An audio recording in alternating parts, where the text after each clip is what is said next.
Jay Chip here, coming back with another video. These recaps have been killing me as of late. Just another chalk on a power play. These are kind of one of the things that I deal with when I'm making power plays. Obviously, when I'm in VIP, I don't put them out as much just because they are so, well, they are literally all or nothing plays. Jabari way over that 5.5 rebounds mark. It was good. I know books had him at 4.5. That cash. DeAnthony Melton, what in the world is he doing breaking our line by 0.5? I don't know. Regardless, this Keontae George soared over. Very tight game versus the Grizzlies. So probably logged a lot of minutes as a starter for Utah. That's going to chalk, and I'm going to see if we have some good value for today's slate. A lot of different leagues going on today, so see if we could maybe get a diverse slip in rather than just all NBA. Switch up that a bit. We'll see what the tools are bringing us. As always, all the best plays, mathematically proven, long-term profitable plays, brought to you by ParlayerFS.com. They have the player prop optimizer live, the sharp money tool live, basically comparing the PrizePicks lines back to other sharp books,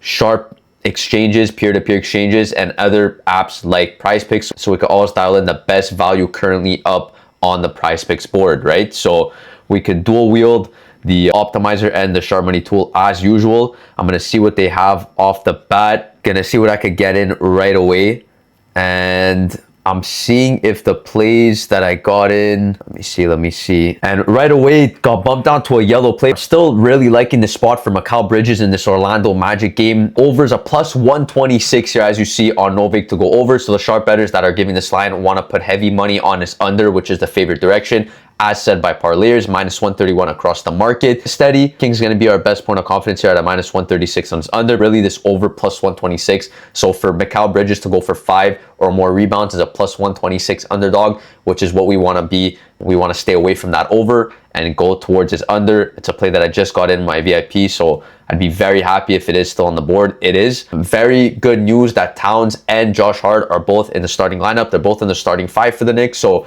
those guys are really the rebound getters for New York. So Mikal doesn't really have to worry about that. Let's hope that Towns and Hart do their jobs on the defensive glass so that Mikal doesn't go over this line. We have him at an under to start. Perfect. We're going to see what else we can get right away. Again, I'm on the Novik tab. You could switch over to the Profit X tab. It's just another peer-to-peer exchange that we have here. And what? This play popped back on the board. This was my play of the day from yesterday that I posted on all my socials for free that you can find in the description of this video. I actually posted this one because I liked it so much, and looks like the data came back today, which is very encouraging, obviously, for players that didn't get them in already.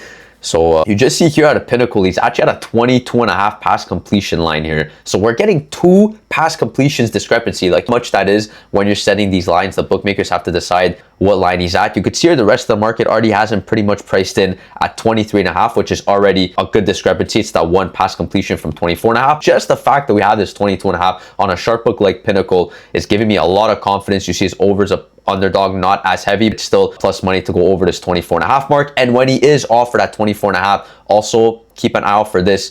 Match the lines up with the bookmakers. So BetMGM says, yeah, his line should be at 24.5. He's a minus 150 favorite on his under. ESPN Bet says the same thing. 24.5, it's about his line. It's about his fair line for pass completions. Guess what? We're charging you 30 cents on the dollar for him to go for under 24 pass completions. So all this is telling us that his under is super favored. And if I cross-reference back to the optimizer, looks like underdog has him at 24.5.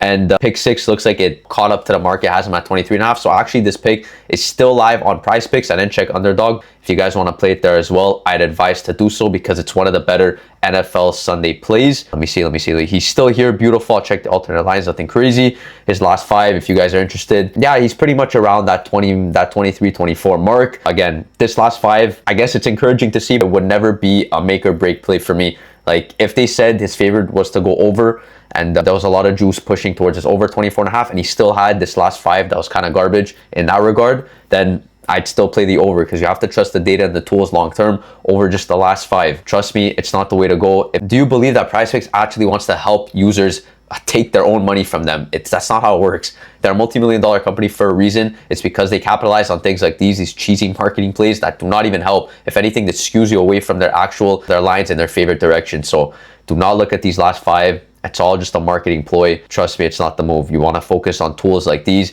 that give you the accurate, sharp bookmaker odds on which direction to play any given pick.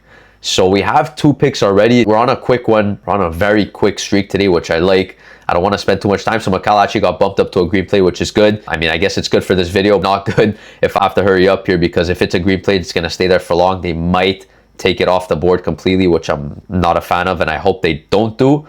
I'm going to try to move as quickly as possible. What I am liking just this top play on the optimizer right off the bat. It's at 63.9% odds to hit, and I can tell you that right away. It's because that none of these books have him at 9.5. You either have him at 7.5 or 8.5. So we're already getting a 1 rush yard discrepancy or a 2 rush yard discrepancy with Brock Purdy's line compared to the market. And you even see here Fanatics. Yes, he's a heavy favorite to go over. He's priced at a 5.5. So I mean, this would be a smart play to get in. So it's gonna be a couple NFL plays for today. I think that's good. I'll check his alternate lines here. They have a 14.5 rush yard demon line. So PrizePicks is saying that, yeah, he's very favorite to go for 14 or less. You check his last 5, you got a minus yards in this game. He is offered on underdog. I would have rather them caught up to the market and have it discounted, so we get one of those PrizePicks exclusive plays that I always talk about. It's not the case. So you actually have these 2 NFL plays that should be still live on underdog according to the tool. So if you guys want to get them in there as well, you can. The one NBA play we're going to be running today is going to be Mikal Bridges on his under 4.5 rebounds. We got Stafford under 24.5 pass completions, and Brock Purdy, top purple play